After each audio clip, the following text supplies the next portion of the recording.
Now, Kilkenny against Waterford. We've saved the worst for last, have we? Yeah, probably. Yeah, we've somehow managed to be an hour and 10 minutes into the show and left the most consequential game of Division 1 until last. The only one that mattered. It was putrid, wasn't it? It was hard. It was very hard to look at, yeah. Very, very hard to look at. Who do you blame? Who do you blame? Do you blame the weather? Do you blame Derek Ling? Do you blame Davy Fitz? Do you blame the players? Do you blame the ref? I don't blame the ref. No, I wouldn't blame the ref. I think it was a lot to do with the way that Waterford in particular set up, I would say. It's almost like they were You're blaming Davy Fitz. Well, he's the manager, so yeah, he's probably the chief culprit, I would say. It was like Waterford really packed their defence, particularly the day that was in it. You know, the team wasn't going to be able to hurt, the other team from 100 yards or anything like that. So they let Kilkenny have the ball until a point and then press probably around the 65.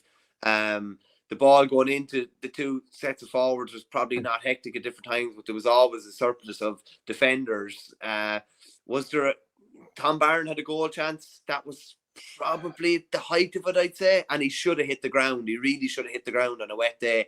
That went over. He had a good point chance at the end, I think, to bring them back level as well, which he would have been disappointed with. Yeah. We need to get into it now, Shane. I can't get over the way they're deploying Desi Hutchinson. I think it's absolutely bonkers. I can't get my head around it. It makes no sense to me. He's a small enough kind of diminutive player out around the middle of the field. I think he's kind of half lost. Inside as an inside forward, I think he's dynamite. He's been an All-Star nominee. The 3 years he's played inter-county hurling, he's been an All-Star nominee. He's getting better and better. And you might just read out that Hurler on the Ditch had a couple of stats from Desi Hutchinson's performance against Kilkenny. Yeah, he said he had 14 possessions, 0 shots, 8 hand passes, 5 being sideways, 3 stick passes, 1 sideways, dispossessed twice, frees 1 was 1, and frees conceded was 1. Possession location, none inside the 45 of the attacking half of the field, 4 between the 45 and 65, and between the 265-6 defensive half was 4. So they're fairly damning statistics. If the whole idea of hurling is pack the middle, draw a load of lads back, and then deliver a nice ball to the inside line where your really dangerous forwards can do. There is no inside line. And I mean, this is the problem. Like even when we were talking about the tip game last week, at times he was over at the corner flag, at times he was in his own half of the field. And you're just wondering, like, fair enough, Kilkenny, they're without Adrian Mullen, TJ Reid. There's a few players missing. But you could see what they were doing in terms of how often did they try to deliver that ball, especially diagonally to the right corner as we're looking at it on TV, in for like Mossy Keown or, whatever forward was in there. You could see the plan was to get the ball in there and get it to players who were up there. Whereas with Watford, you'd imagine half forwards coming through traffic, right? Sorry, half backs coming through traffic. And, you've kind of beaten the man. And you're like, wow, there's more traffic here. I need to deliver this ball. I need an outlet. And they look up and there's nobody up there. Or too frequently, there isn't anybody up there. I don't know. I don't think I'd love to be a player in the middle eight playing in that system.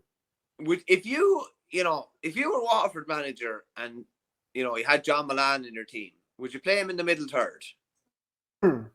No. I'm not being smart with you, right? Me and you have, not we have a bit of talent, okay? But we're not going to be playing in the inside forward line, right? But just say you're trying to make a role. Full forward. Okay, no, okay. You're not a nippy corner forward. Just say you're trying to make a role for a lad as a bit of a link man or something like that. Like, to me, Desi Hutchinson is playing the Paddy Levy role. But Desi Hutchinson is not Paddy Levy. Paddy Levy plays that role and he plays it to perfection. Desi Hutchinson is a killer inside. Like a killer. Is Davy selling everyone a pup at the moment? I don't know, Shane. Like, do you play a lad out in a different position and then just move him into the inside forward line for championship and expect that he's going to hit the ground running straight away, even though he hasn't played a competitive game in that position? I think because it's Davy, it's like, oh, he's pulling the wool over our eyes, or he's playing, silly beggars, as they say over in England or whatever. But like, nah, I think it's madness now. I have to say, I think it's bonkers. I think it makes no sense. And I think what's your job as manager? It's to utilize the players that you have at your disposal and utilize their strengths best. If Desi Hutchinson is a link man and a man out the middle of the pitch, then I don't know. I can't get my head around it.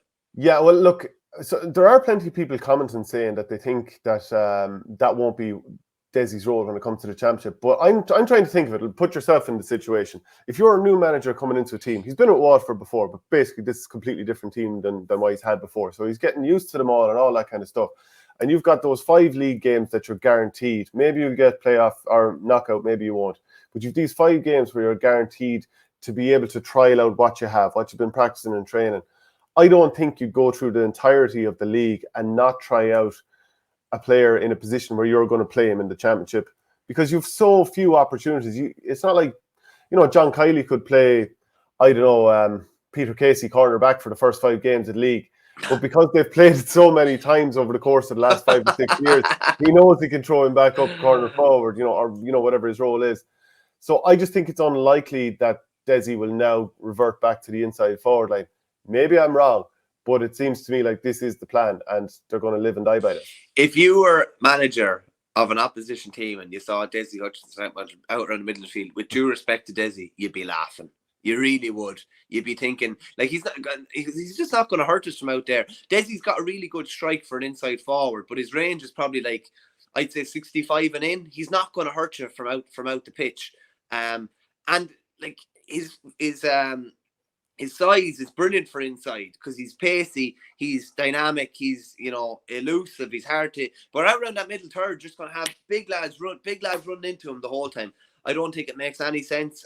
Maybe it'll change come championship, but signs would suggest that if that's what they've gone with for the entirety of the league, then that's what they're going to go with come championship. And I don't know. I don't think it's like, what they'd say about like freshening them up by giving them different. I don't know. I don't know if this is freshening them up at all. To me, it looks like it's the role that they're going to play. They're going to play for him. Put it this way: last year, Waterford were disastrous in the championship, and obviously, I know they beat Tipperary, but like for what we were expecting, they were disastrous, and he still got nominated for an All-Star because he's the best player by a mile. Yeah. And he was doing it against the big teams. Like he was brilliant against Limerick, for example, that day.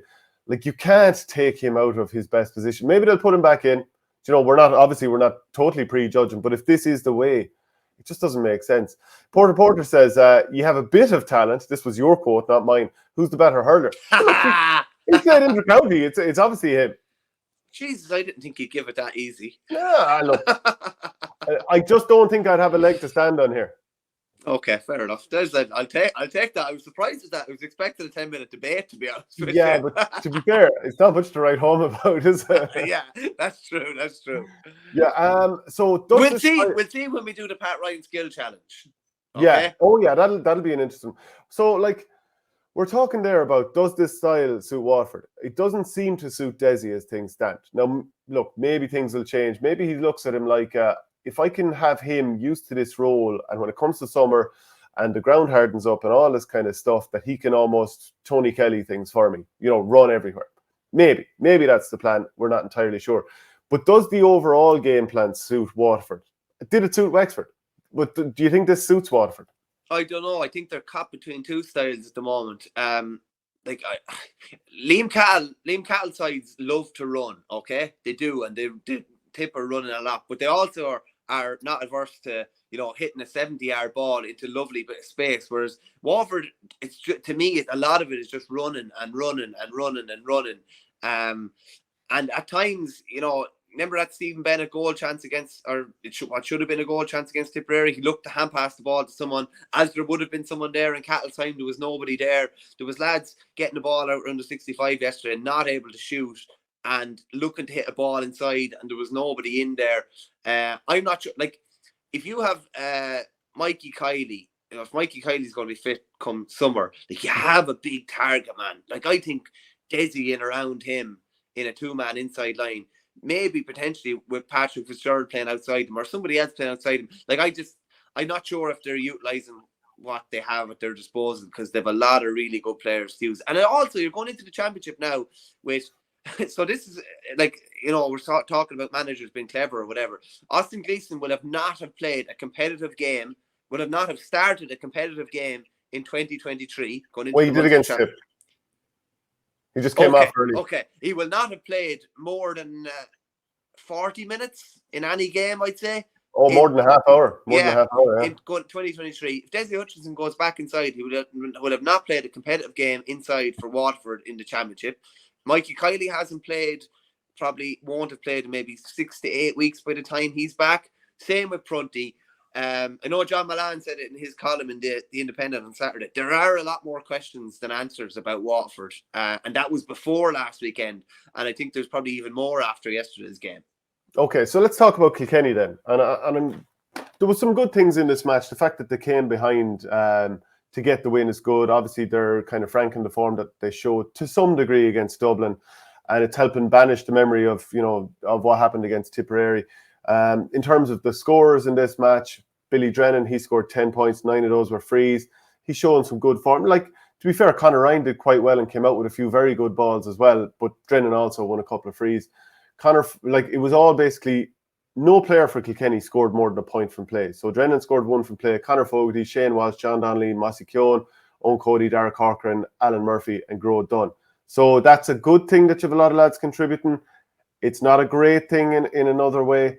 I think Grode Dunn is looking like a very positive option this year. Gives away too many frees. I would say that maybe that was just one day, and one swallow doesn't a summer make.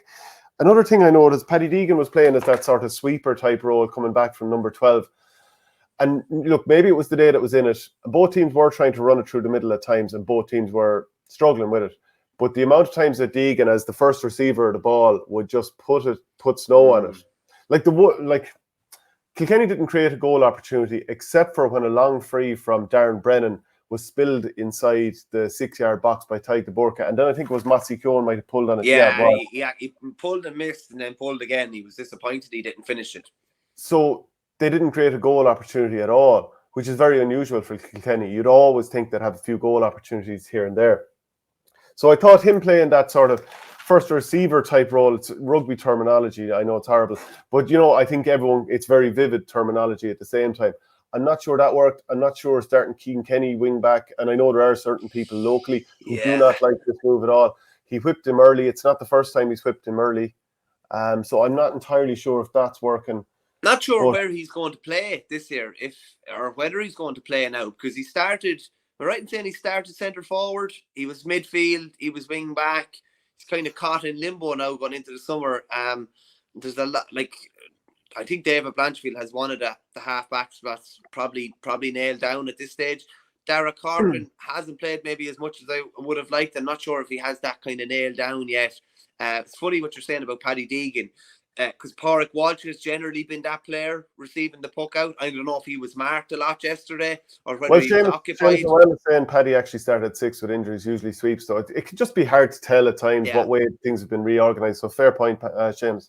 Yeah, but Pádraig Walsh has generally been the one receiving those puck outs because he's so good on the ball. He's listed at number 4, but realistically, he's not playing number 4. He's playing that kind of floating cornerback, Barry Nash kind of style maybe, where he's getting on a lot more ball and able to kind of build a few attacks and things like that. But yeah, you wouldn't have been blown away with Kilkenny now yesterday either. Far from it. And they were just able to take the opportunities when they arose in the last 10 or 15 minutes. But yeah, they definitely wouldn't have blown you away now. Definitely not. Yeah, a couple of Billy Goats in attack there, just noticed. Billy Ryan and Billy Drennan. There can't be too many forward lines that had a couple of Billy Goats before. Joe Butler says Grode Dunn is only 19. Yeah, I think he's a very good talent. Darrell Lahan says we'll have to start playing Hoggy as a deep line playmaker as well. If you were to sort of give an extra bit to Davy here, you'd say one of the things he has to do is undo whatever psychological damage occurred during that Munster Championship last year. So that's probably a big challenge there. How much wind did that take out of their sails?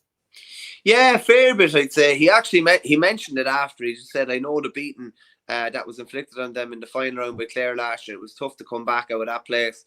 They were doubting themselves, and there were certain other issues that were bothering them. And I think we've come a long way. But I do think there's a road to go yet. Yeah, listen, I don't know.